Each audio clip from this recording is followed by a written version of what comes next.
কোনো এটা কোনো পার্টিমূলক ঝামেলা নয়, এটা সবার ঝামেলা। লঙ্ঘন করছেন, কিন্তু কেন করছেন সেটা হচ্ছে সবার আগের প্রশ্ন, যে আইনটা লঙ্ঘন করতে হচ্ছে কেন? এত মানুষ, সব মানুষ যখন একসাথে হচ্ছে তার মানে নিশ্চয়ই আইনে কোনো গাফিলতি আছে। হয়তো সেই ইন্ডিকেশন দিচ্ছেন যে হ্যাঁ সরকার পক্ষ আলোচনার জন্য রাজি। কল্পকাহিনীতে পড়া একটা বিরাট জীবের মতো, যার শরীর অনেকগুলো কিন্তু গলা যেন একটাই। দাঁড়িয়ে এই আমাদের আন্দোলনটা ভাঙা ছাড়া আর কিচ্ছু ভাঙা সম্ভব না। বৃষ্টি রোদ সবকিছু উপেক্ষা করে এখানে বসে রয়েছেন। দেখা গেল যে মুখ্যমন্ত্রীও এসেছিলেন।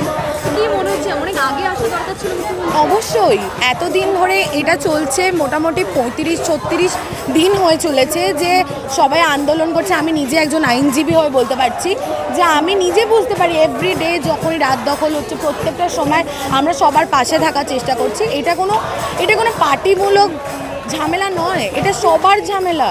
এটা এই জিনিসটার বিধি হওয়াটা খুব দরকার। আর উনি একটা মাননীয় মুখ্যমন্ত্রী হয়ে ওনার এতদিন পর মনে হয়েছে যে আমার এখানে আসা উচিত, পথে নামা উচিত, নামা ওনার আগেই উচিত ছিল। দিদি আপনি বললেন আপনি একজন আইনজীবী, একদম। সেখানে সুপ্রিম কোর্ট বলেছিল যে 5টার মধ্যে সময়সীমা ছিল, যে 5টার মধ্যে তাদের এই কর্মবিরতি তুলে নিতে হবে। তারপরেও দেখা গেল যে 75 ঘন্টা পেরিয়ে গেছে প্রায়, তারপরে বসে আইনি দিক থেকে কি বলবেন? আমার বক্তব্য লঙ্ঘন করছেন, লঙ্ঘন করছেন, কিন্তু কেন করছেন সেটা হচ্ছে সবার আগের প্রশ্ন, যে আইনটা লঙ্ঘন করতে হচ্ছে কেন? এত মানুষ, একজন দুজন হলে আমরা প্রশ্ন তুলতে পারি যে এটা করাটা কি ঠিক হয়েছে কি ভুল হয়েছে। সব মানুষ যখন একসাথে হচ্ছে তার মানে নিশ্চয়ই আইনে কোনো গাফিলতি আছে, যার জন্য আজকে এই পরিস্থিতিতে সবাইকে একসাথে হতে হয়েছে যে আজকে না আমাদেরকে এমন কাজ করতে হবে যেখানে আমাদের আইন লঙ্ঘন করাটা দরকার। হ্যাঁ, আমার ধারণা মুখ্যমন্ত্রী এসেছেন, যেহেতু কদিন আগে একটা মিটিং হওয়ার কথা ছিল, সেই সব মিটিং ভেস্তে গেল, সেটা কোন পক্ষ দায় ইত্যাদি ব্যাপার আছে। তা হয়তো উনি সরকার পক্ষর দিক থেকে আরেকটা এগিয়ে এসে দাবি না, হয়তো সেই ইন্ডিকেশন দিচ্ছেন যে হ্যাঁ সরকার পক্ষ আলোচনার জন্য রাজি। এবার যারা আন্দোলন করছে তাদেরকেই আলটিমেটলি ডিসাইড করতে হবে যে তারা আলোচনাতে যেতে গেলেও তারা কি দাবিগুলো নিয়ে যাবে, দাবিগুলো মানা হলে তবেই যাবে, নাকি সেখানে গিয়ে দাবিগুলো তুলবে, মানানোর চেষ্টা করবে। তা আমার মনে হয় আলটিমেটলি দুপক্ষকেই একটা আলোচনার জায়গায় আসতে হবে, মানে যারা আন্দোলন করছে তাদের দাবিগুলো সঙ্গত। আবার আমি ব্যক্তিগতভাবে মনে করি কোনো সরকারি যারাই দাবি তুলবে সেই দাবি একেবারে মেনে নেবে না, একটা নেগোসিয়েশন হবে ইত্যাদি হবে। তা সেই সব মিলিয়ে হয়তো আগামী দিনে যদি কিছু দাঁড়ায় সেই উদ্দেশ্যেই হয়তো তিনি এসেছিলেন।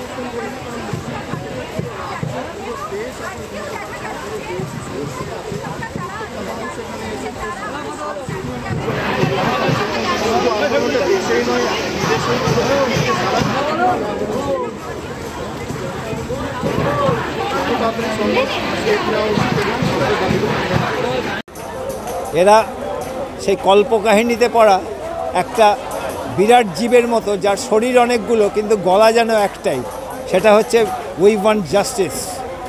এই জাস্টিসের বাইরে তারা কিছু নিতে রাজিও না, তারা প্রস্তুত নয় কিছু নিতে। মুখ্যমন্ত্রী এসেছিলেন, দুনিয়া ডাক্তারদের উদ্দেশ্যে উনি নিজের বক্তব্য রেখেছেন।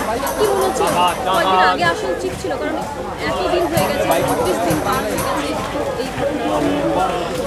আদৌ যে এসছেন এই জন্য ওকে আমার অভিনন্দন না জানিয়ে উপায় নেই, কিন্তু আমার যেন মনে হলো এর মধ্যে প্রকৃত মেটানোর উদ্যোগ কিছুই ছিল না। হলে উনি যে কথাগুলো বললেন যে রোগী কল্যাণ সমিতি ভেঙে দিলাম, এখানে দাঁড়িয়ে ভেঙে কি হবে? এখানে দাঁড়িয়ে এই আমাদের আন্দোলনটা ভাঙা ছাড়া আর কিচ্ছু ভাঙা সম্ভব না।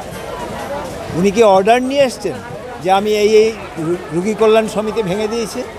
ওনার কোনো কথাকে আমরা পুরনো ডাক্তাররাও বেশি আস্থা রাখছি না, এবং নতুন ডাক্তাররাও ওই জন্যই লাইভ স্ট্রিমিংয়ের বাইরে আর কিছুতে রাজি নয়। কেননা ওর বলা কথায় আমাদের কারোরই সেরকম আস্থা নেই উপযুক্ত প্রমাণ ছাড়া। উনি বলেন সিবিআই এর কাছে অনুরোধ করবো যাতে দ্রুত তদন্ত হয়। উনি বলেছেন সিবিআইকে অনুরোধ করব যেন 3 সপ্তাহের মধ্যে ফাঁসি দেয়। উনি জানেন না সিবিআই ফাঁসি দেয় না, উনি জানেন না কামদুনিতে কারোর ফাঁসি হয়নি, উনি সমস্ত জানেন, সমস্ত জেনে শুনে লোককে উত্তেজিত করার জন্য এইসব আজে বাজে কথা বলেন। আইনের এই ব্যাপারগুলো উনি জানেন না যে পুরো একটা ট্রায়াল চলবে এবং তার মধ্যে ওনার পাঠানো উকিলরা কী মিথ্যে কথা বলবে। তারা এক কথায় বলে দিল 28 জন রোগী মারা গেছে। গত বছরের এই টাইম পিরিয়ডে 38 জন মারা গেছিল।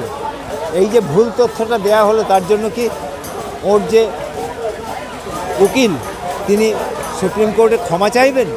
মোটেই চাইবেন না। উনি আবার তার উপরে 2 লাখ টাকা করে কম্পেনসেশন দেবেন। এরপর তো মৃতপ্রায় রোগীর বাড়ির লোকেরা তারা ঝুঁকি নিয়ে হাসপাতালেও ভর্তি করে ফেলবে যে এই অবস্থার মধ্যে যদি মারা যায় তাহলে 2 লাখ টাকা পাওয়া যাবে। উনি এই পরিস্থিতিকে উত্তপ্ত করে দেওয়ার জন্য এইভাবে স্কিম দেওয়া হচ্ছে কিংবা আমি উত্তপ্ত করার জন্য এসেছিলেন বলবো না, কিন্তু উনি যে ভঙ্গিমায় মেটাতে এসেছিলেন, ওনার নাকি গত 1 মাস ধরে ঘুম হচ্ছে না, এইটাও আমরা বিশ্বাস্য মনে করছি না। এই জন্য আরও বিশ্বাস্য মনে করছি না। চারপাশে এত আপনারা দেখছেন কি তুমুল বাড়ি ধারা। উনি তো ওনার পুলিশকে বলতে পারতেন যে সেই কি যোগাযোগ যাত্রা না কি একটা যাত্রা করেছিল ওনার পার্টির লোকেরা, সাদা সাদা তাঁবু দেখেছিলাম, সেরকম কয়েকটা তাঁবু এইসব বাচ্চা ছেলেমেয়েদের জন্য বানিয়ে দেওয়া হবে। উনি কিন্তু সে কথা একবারও বলেননি। উনি খালি নিজেকে দিদি সে কথা বলেছেন, কিন্তু দিদি হওয়ার মতন কোনো কাজ আমি অন্তত এই বক্তৃতায় খুঁজে পাইনি। আমার মনে হয় না জুনিয়ররাও খুঁজে পাইনি। আমরা সিনিয়ররা সর্বতভাবে এই ছাত্রছাত্রীদের পাশে রয়েছি। বাংলা হান্টের আরও খবর দেখতে নজর রাখুন। বাংলা খবর মানেই বাংলা হান্ট।